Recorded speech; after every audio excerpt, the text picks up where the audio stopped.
சென்னை தாம்பரத்திலிருந்து சுமார் ஒரு 7 கிலோமீட்டர் தூரத்தில் அமைந்துள்ளது மாடம்பாக்கம். இந்த மாடம்பாக்கத்துல 1000 வருடம் பழமையான ஒரு சிவன் கோயில் உள்ளது. தேனாம்பாள் உடனுறை அருள்மிகு ஸ்ரீ தேனுபுரீஸ்வரர் கோயில். இக்கோயில் அருணகிரிநாதர் பாடல் பெற்ற தலமாகவும் உள்ளது.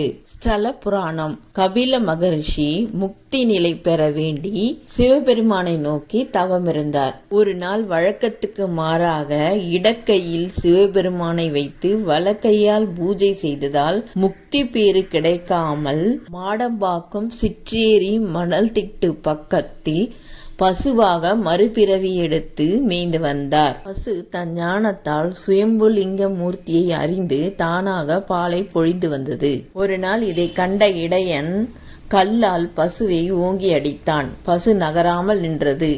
மீண்டும் அவன் கையில் இருந்த தடியால் பால் பொழியும் காம்பின் மீது ஓங்கி அடித்தான். வலி தாங்க முடியாமல் பசு தன் காலை சுயம்பு மூர்த்தியின் மேற்பகுதியில் எட்டி உதைத்துவிட்டு ஓடி மறைந்தது. உதைத்த இடம் சிதிலமாகி இரத்தம் பரவி ஏரி முழுவதும் சிவப்பு நிறமாக மாறியது. இதனை கண்டு பயந்த இடையன் ஊர் மக்களை பயத்துடன் அழைத்தான். அனைவரும் இறைவனை வேண்டினர்.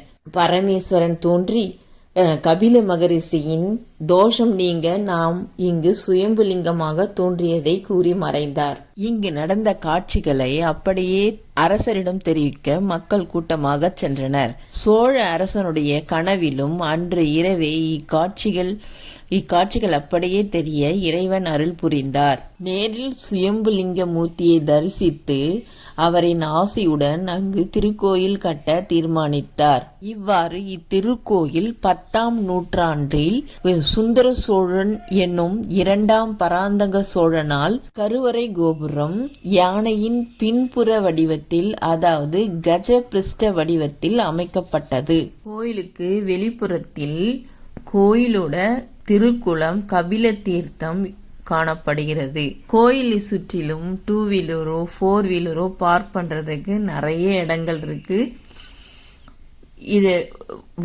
இதனோட லொகேஷன் நான் டிஸ்கிரிப்ஷன்ல கொடுக்குறேன்.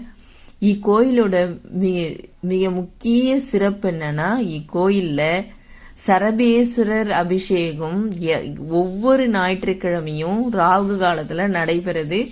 நிறைய மக்கள் தரிசிக்கிறாங்க. தோஷங்களையும் நீக்கும்னு சொல்றாங்க. இங்க பிரதோஷம் விமர்சையா நடைபெறுது. வாய்ப்பு கிடைக்கும் போது நீங்களும் மிஸ் பண்ணாம பாருங்க.